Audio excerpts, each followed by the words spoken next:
Ndagusuje mu izina rya Yesu, amahoro y'Imana abane namwe. Uwiteka kwishimire Evangeliste Jean Pierre.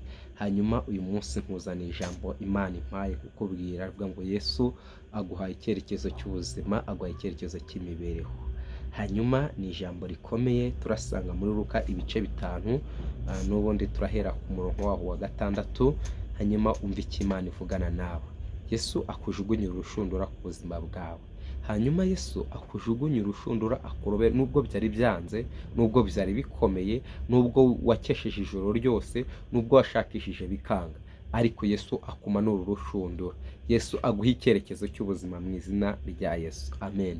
Reka dusome mu izina rya Yesu. Dusome n'umutwe w'amagambo. Haravuga ngo Yesu arobesha ifi nyinshi. Duhere ku murongo wa ibice 5, duhere ku murongo waho. Reka duhere ku wa 2 ntacyo bitwaye. Abona haranditse ngo abona amato abiri atsitse ku nkombe y'inyanja, ariko abarobyi bari bayavuyemo bamesa inshundura zabo. Abarobyi bari bayavuyemo bari kumesa inshundura zabo, bari bashashishije byanze. Hari igihe umuntu ajya mu bucuruzi bikanga, akabona byakomeye, akavamo akajya kwicara mu rugo, avuga ati reka ngurishe n'utu dutajeri dusigaye, reka nkore n'ibi ngibi. Ariko najya nkubwiye ngo hari Yesu ushobora byose. Hari Yesu utegeka amafi n'inyanja bikamwumvira. Hari Yesu utegeka imisozi ikamwumvira. Hari Yesu utegeka ibintu bigahinduka bishyashya mu izina rya Yesu. 3. Ngo yikirana mu bwato bumwe bwari ubwa Simoni, amusaba kubutsura ho gato ngo buve ku nkombe. Aricara ayigisha abantu ari mu bwato. 4. Arangije kuvuga abwira Simoni ati igira imuhengeri mujugunye inshundura murobe. Yesu aguha icyerekezo cy'ubuzima bwawe. Yesu aguha icyerekezo cy'ahantu utera urushundura. Hari igihe wagiye mu bucuruzi ugacuruza imyenda bikanga, waba waracuruje botike ikanga, waba waracuruje amakara bikanga, waba warakoze izindi business bikanga, waba warakoze akazi k'ukwezi bikanga, ariko Yesu uyu munsi aravuze ngo umanure urushundura uyu munsi. Yesu aravuga ngo uyu munsi wongere ugerageze, birakunda mu izina rya Yesu. Ngo Yesu ngarangije ngajya mu bwato bwa ngarangije mbwa ngo ubutsureho gatoya, ngo yigisha abantu bashaka kumva ijambo ry'Imana. Ngo barangije, ariko Mana Yesu nawe yinjirane nawe mu bwato. Yesu yongera agendane nawe mu bwato. Yesu yongera guhindura amateka, agendane nawe. Yesu yagendanye nawe, hari ibintu bihinduka. Abantu bazi kushakisha ntibikunde, abantu bazi ko bitajya byemera, ariko iyo Yesu yagendanye nawe biremera mu izina rya Yesu. Ngarangisha arababwira ati rero nimutsure ubwato mugende murobe. Ati ko twarahereye mu gitondo turoba, twahereye ijoro ryose turabahanga mu kuroba, tukabona nta kintu twabonye, ariko ubwo ari wowe ubivuze, reka tubikore mu izina rya Yesu. Ubwo ari Yesu ubivuze ku buzima bwawe, mwemerera ukomeze ukora umurimo. Ubwo ari Yesu ubivuze, mwemerera ukomeze ucuruza.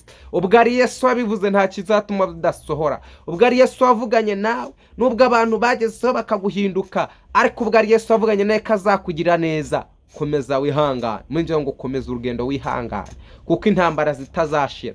Dore Yerusalemu ngiriya wamwamashe kukujyana. Haleluya. Ubwo ari Yesu wavuze ngo genda ushake, genda ushake.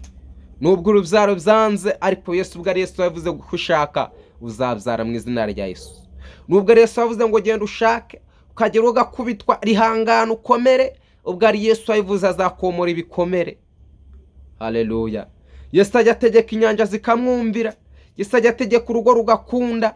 Yesu ajya ategeka imikorere ikaboneka. Yesu ajya ategeka amafaranga bigakunda. Yesu yongera gutegekera amafaranga yongera uyabone. Yesu yongera gutegekera ubuzima, nubwo bwari bugeze ahakomeye, nubwo wari urwaye, nubwo wari ubabaye, ariko Uwiteka yongera ategeka ubuzima bwawe bwongere bwemere mu izina rya Yesu. Ngo barangije bageze hakurya, ngo batsura umuraga bararoba. Ngo hanyuma amato yabo yenda kurengerwa. Imana igiye gukora igitangaza, ikora igitangaza gitandukanye n'iby'abana b'abantu bakora. Buriya iyo Simoni na Petero bamanura umuraga, bakazamura amafi asanzwe angana nayo barobaga, aravuga ati bundi ni ibisanzwe, ni amahirwe, birahuye. Haleluya.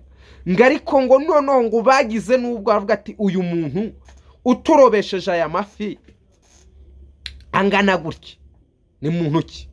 Petero atera imibare aravuga ati hanyuma rero uyu Yesu ngomba kumukurikira. Ntukurikire Yesu, kuramo imibare ukurikire Yesu. Haleluya. Hari igihe nigeze guteramo imibare aravuga ati nzajya nkurikira Imana nashyizemo imibare. Imana irambwira ngo nuzajya uteranya nzajya nkuramo. Sikoramo y'Imana imeze gute? Teranya nkuremo. Ubwibaza Imana igiye gukuramo. Petero arangije kubona Yesu aravuga ati uyu mugabo urobesha amafanga na gutya, ntabwo namureka. Yesu arangije amubwira amagambo akomeye. Aramubwira ngo Petero we, tinkurikira, tinsiga amafi yanjye. Petero arabireba avuga ati aya mafi ntabwo nyasige. Yesu aramubwira ati nkurikira. Petero avuga ati ndagukurikira.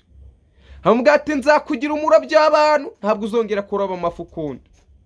Ariko Petero hari ijambo yari yarumvishije. Yarigeze abaza Yesu amagambo akomeye. Yamubajije nyuma.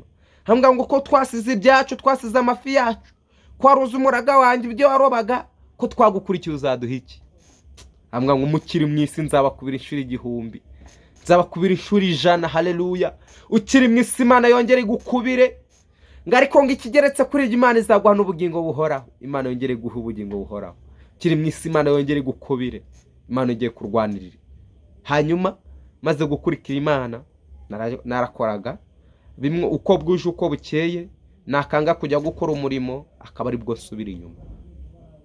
Ubwo najya nteranya nkagira ngo ngiye kunguka, ahubwo nkaba ngiye mu gihombo. Amen. Kuramo imibare ukurikire Yesu. Imana igibasha gukora imirimo.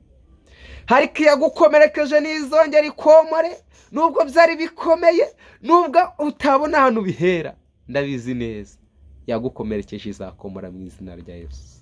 Imana igibasha gukora ibintu byo twebwe dutekereza. Aho wari uri niho hari habi kurusha aho uri uyu munsi. Kurikira Yesu maze dukora umurimo w'Imana. Imana ikugirire neza. Nari nkuzana ijambo rivuga ngo Imana imanura urushundura rwawe. Imana imanura urugo rwawe rwari rugiye gusenyuka. Imana yongere imanukire ku rugo rwawe rwari rwaranze kubakwa. Imana yongere imanukire ku rubyaro rwawe. Imana yongere imanukire ku burwayi umaranye igihe kirekire. Haleluya. Imana yongere kuneshereze. Amahoro y'Imana abane nawe. Irembo ry'Ijuru TV turabakunda kandi Uwiteka abashigikire. Hanyuma utarakora subscribe, dukore subscribe. Ikindi commentaire, igitekerezo cyawe kirakenewe cyane. Duha igitekerezo maze tugusobanurira inzozi, maze dufata umwanya dusengera ikigeragezo urimo uracamo, maze twumve icyo Imana ivugana nawe. Ni Imana ivuga bikaba, yategeka bigakomera. Uyu munsi nubwo byaba bikomeye, uyu munsi nubwo byaba byanze, Yesu nahagera biremera mu izina rya Yesu. Yesu namanura urushundura, amafi ari mu nyanja aramwumvira. Nubwo amafi yakizigiza, nubwo akazi kakanga, ariko Yesu narambura ikiganza biremera. Bibiliya ivuze ngo iki? Ngo maze Yesu ngarambura ikiganza ngakora ku kiriba, ngo abari bakikoreye bakirambika hasi. Rero mbwe ngo Yesu narambura ikiganza ku buzima bwawe urakira. Ndumva ubuntu bw'Imana bwongeye kunezeza. Imana iguhe umugisha, Imana ibagenderere kandi bamugisha mu izina rya Yesu. Amen. Amen.